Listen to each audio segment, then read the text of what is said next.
Hey guys, it's Josh and Melissa, and today we're going to be doing something totally different. As you can see, our kids are not with us today. They're actually at school, and Josh had the day off work, so I took the day off too. And we thought it would be fun to go test and review some of our brand new video equipment. So we've been exploring the outdoors with our kids for years, but it's only been a year or so since we actually started making videos. We really wanted to be able to have something to remember our adventures by other than just pictures. So last summer we decided to really start documenting our trips, and it made it so much fun. The only problem is we only had our phones to video with, which of course worked fine, but didn't really do justice to these amazing places we were experiencing. The first thing Josh bought was a drone, which is definitely one of the most expensive pieces of video equipment that you can buy, and I was not sure it was worth the money. But the first time we took it out was when we went to the sand dunes, and I was sold. We were able to get such cool footage, like my kids sledding down the sand dunes and me sitting at the peak with my little boy. We even got a picture of us canoeing across the lake. We wouldn't have been able to do any of that with our phones. Since then, we've accumulated a few more items, and we're really excited to add them to our video arsenal and see how it transforms the way we can capture those memories. So this is some of the video equipment we've recently accumulated. The thing that I love the most would be the drone. We ended up going with the DJI Mavic Pro, and we're going to go more in depth in each of these things in later videos. But we've got the drone, we got a video microphone that we can attach to our phones or whatever we're recording with. A lot of the recording we do is out in nature. It's windy. This blocks out the wind. We got a DJI OSMO Mobile 2, which is a gimbal, so we can do stabilized videos with our phones, as other features as well. And then we got a knockoff GoPro. We went with the Akaso EK7000, and I have reasons for doing this, reasons for buying this over the GoPro, and we'll go more in depth about the reasons why we chose the knockoff GoPro as opposed to the genuine GoPro. So today we're going to review the DJI Mavic Pro that we got.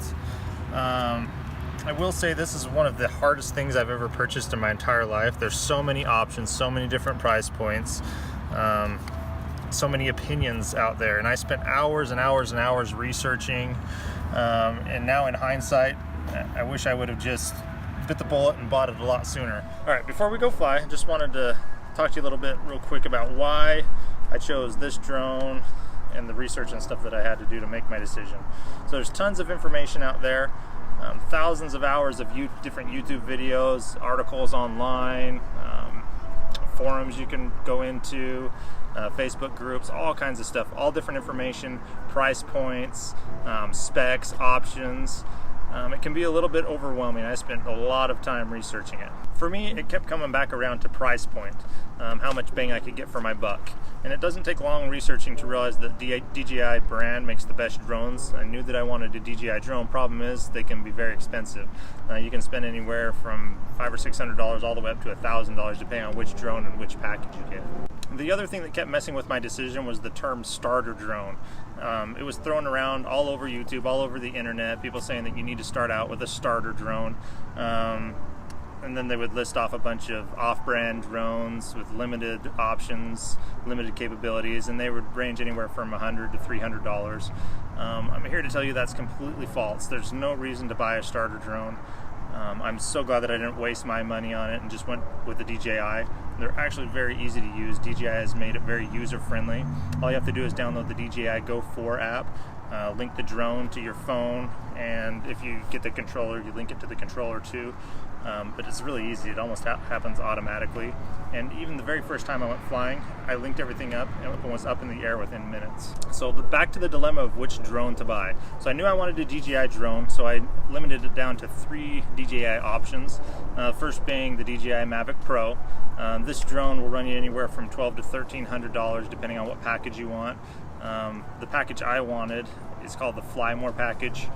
DJI offers the Fly More package for all of their drones, and what it'll do, it'll get you the controller, extra props, extra batteries, a travel case, all kinds of different things, and it's totally worth it, especially the extra batteries. I don't know how many times I've been flying where we've burned through all 3 of them, so it's nice to have them. It would suck if you only had 1 battery and there's still a bunch of footage that you wanted to get. So I'd definitely go with the Fly More package. The other 2 DJI drones I was looking at is the DJI Mavic Air, which will run you about $1,000 with the Fly More package, and then they have a little tiny drone, the DJI Spark, which runs about $550. with the Fly More package. So one of the reasons that I chose this drone over the others, and I don't want to get into the specs too much, that's not what this video is about, but this drone connects using their OcuSync technology, which actually links the drone up through the remote controller to satellites. It's a very reliable connection, and it increases the range over the other two drones that I was looking at by quite a bit. Also, this drone has longer flight time. With these batteries, you can fly, I think, around 27 minutes. With the Mavic Air, you're down to 21, I believe, and then with the Spark, I think you're somewhere in the upper teens. So it's definitely worth it. It's nice to be able to fly longer, especially if you're in a cool spot, getting a lot of cool footage. It's nice not to have to come back down so soon to replace batteries. All of the DJI drones I was looking at have obstacle avoidance sensors. They have all the flight modes that DJI is famous for, that most people have heard of, like the follow me function, where I can lock in on a person or an object and the drone will just automatically follow them. I don't have to control it myself, and it follows very smoothly. You don't get any jerks or anything in the footage.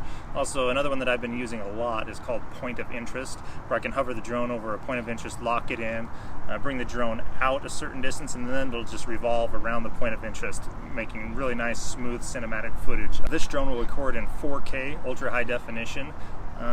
Even though it does that, which is awesome, I tend to record everything in 1080p just to save up on storage space. But I'm continually amazed in the quality of the footage that I'm able to achieve with this, even in 1080p. So again, the reason that I decided to go with the DJI Mavic Pro is because of the better connection, extended range, and increased flight time. But the problem was it was still more money than I wanted to spend to buy one brand new. And I'm not one that needs the latest and greatest, so I was able to find one on the Facebook Marketplace. The guy that I bought from was really intelligent, knowledgeable about drones. He met me at the park, flew it for me, so I knew everything worked, so I had that peace of mind. And I probably saved $500 or $600, and it's like brand new. It works like brand new. We have truly been having a blast with this thing, and the best news is Melissa loves it too, so I didn't even have to beg for forgiveness for buying the dang thing. So we're going to go fly it around Boise a little bit. Thanks for watching. Enjoy the footage.